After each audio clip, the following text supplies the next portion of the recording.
perikanan berkelanjutan. Sebelumnya, perkenalkan saya Nurliza Tasya. Saya Juliana Nasution. Saya Radha Fadila Tarungan. Saya Muhammad Ridho Lazmi. Assalamualaikum warahmatullahi wabarakatuh. Waalaikumsalam warahmatullahi wabarakatuh. Perkenalkan, saya Tasya dan teman saya Juliana Nasution. dan kami di sini sebagai tim penyuluh dari Universitas Malingu Saleh. Dan kami di sini akan memberikan beberapa edukasi kepada bapak-bapak sekalian tentang perikanan tangkap dan alat tangkap yang ramah lingkungan serta berkelanjutan dengan hasil tangkap yang dapat diperoleh di masa yang akan datang. Sebelum itu, izinkan saya bertanya beberapa pertanyaan kepada bapak-bapak sekalian. Apakah bapak-bapak sekalian bersedia? Bersedia. Kan beberapa pertanyaan terhadap bapak-bapak. Apakah bapak-bapak bersedia untuk saya tanyai? Bersedia. Baik. Pertanyaan yang pertama nih ya bapak-bapak. Apa sih alat tangkap yang ada di daerah Relek Timur ini? Ya biasanya sih pakai yang kayak jaring itu, cuman ya paling mata jaringnya itu kecil. Terus ada juga ini tuh pakai yang model alat tangkap itu yang kayak jaring trolling model ditarik itu. Baik, nanti akan saya berikan penjelasan sedikit. Dan untuk pertanyaan yang kedua, alat tangkap tradisional apa yang digunakan di sekitaran Aceh Relek ini, Pak? Biasanya kalau di sini, di daerah sini umumnya ya, itu biasanya pakai buku, pakai pancing, pakai jala, ya mungkin itu aja. Jadi begini Bapak, dari ciri-ciri yang Bapak jelaskan tadi, yang pertama itu bisa dibilang namanya pukat harimau. Nah, di mana pukat harimau ini dia di dalam undang-undang itu sangat dilarang. Karena kenapa? Karena efek dari alat tangkap harimau ini yang pertama itu merusak ekosistem laut seperti terumbu karang dan penangkapan ikan yang secara berlebihan, seperti anak-anakannya juga yang sebelum berpijak juga ikut tertangkap. Nah, itu kan membuat biota-biota laut atau hewan-hewan ikan-ikan di laut akan punah dan ekosistemnya juga rusak dan tidak bagus untuk keberlanjutan anak cucu kita. Nah, jadi saya di sini menyarankan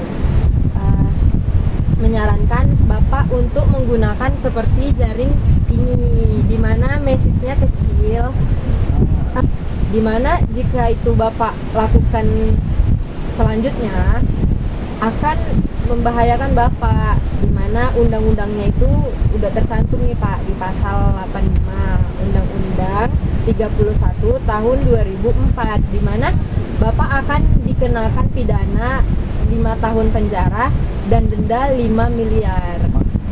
Iya, banyak Pak.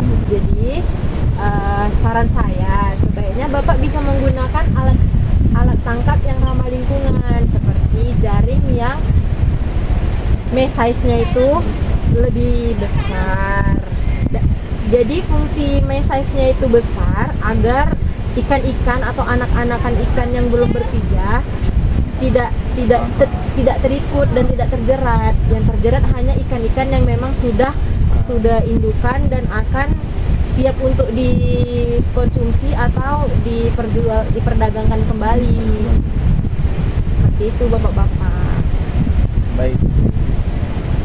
Dan untuk alat tangkap yang kedua itu juga tidak ramah lingkungan Pak, karena bisa merusak karang seperti yang Bapak bilang alat tangkap troll, karena dia kan mengangkut semuanya Pak, bahkan karang-karang juga ikut hancur gitu Bapak.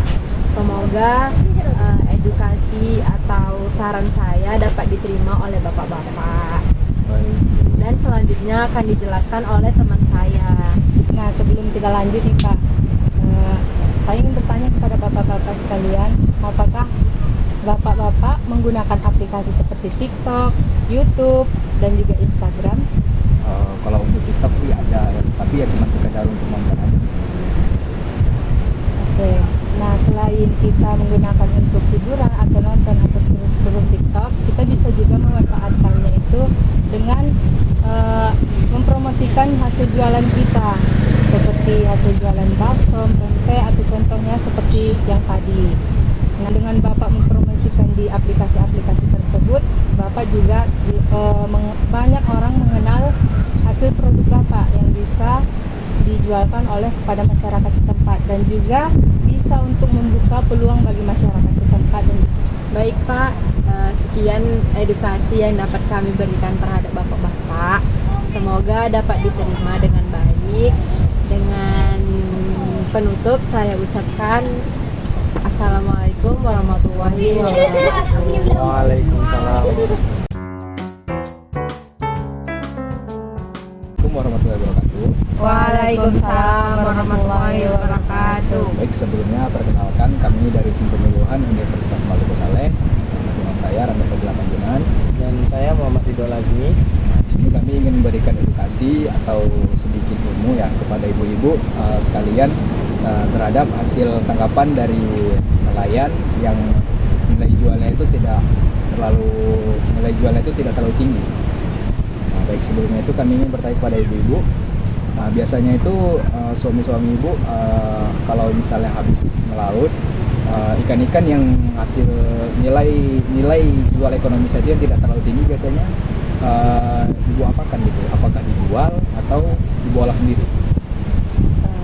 Jadi kami biasanya kalaupun ada tidak sisa dari hasil tangkapan, kami biasanya menggoreng atau diolah jadi makanan tertentu. Baik, kalau begitu kami akan melakukan edukasi nih kepada ibu atau ilmu tentang pengolahan hasil tangkapan dari nelayan yang harga jualnya itu tidak terlalu ekonomis menjadi yang ekonomis.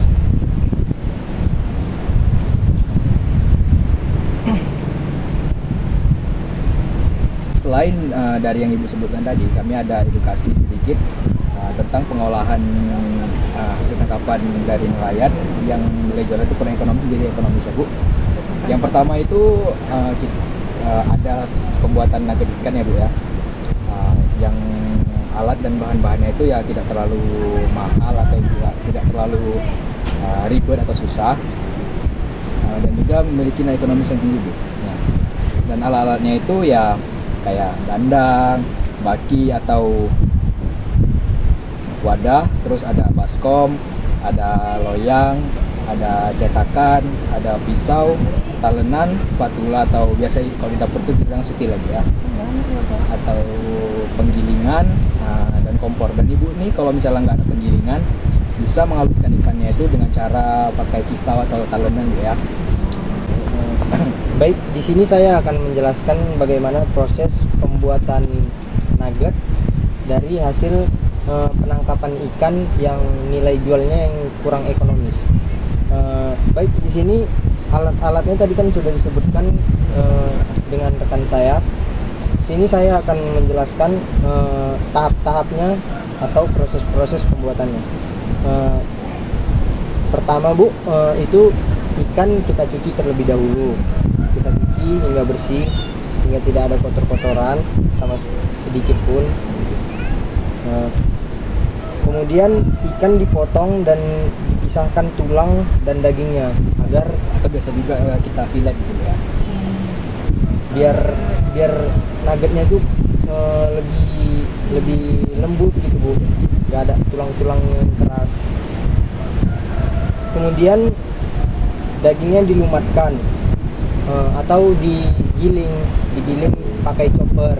Tapi kalau nggak ada chopper itu Bu, bisa dicincang pakai pisau, disiris. Pakai talenan kan. Setelah ikannya sudah digiling di dalam chopper, lalu masukkan bumbu-bumbu dan bahan-bahan, tepung terigu, tepung tapioka, bawang putih, bawang bombay, telur, merica, penyedap, dan garam. Setelah bumbunya sudah masuk semua, lalu digiling sampai dia menjadi homogen. Homogen itu Bu, atau bisa dibilang dianya merata, tercampur merata semuanya. Itu adonan diangkat keluar lalu dicetak menggunakan kemudian dibaluri dengan tepung panir Bu. Tapi ini Sesuai selera sih Bu, kalau Iya. mau pakai bisa, kalau nggak juga nggak apa-apa. setelah dibaluri dengan tepung panir, adonan tersebut dikukus selama kurang lebih 15 menit sampai matang. Lalu bisa Ibu olah menjadi makanan atau bisa langsung digoreng, dan itu pun bisa jadi Ide jualan Ide tuh, jualan. ibu sekalian kan di daerah sini, bisa juga nanti dijual untuk anak-anak SD, misalnya di depan-depan SD, sekolah-sekolah. Kan bisa juga menjadi nilai ekonomis yang tinggi untuk ibu-ibu dan keluarga sekalian.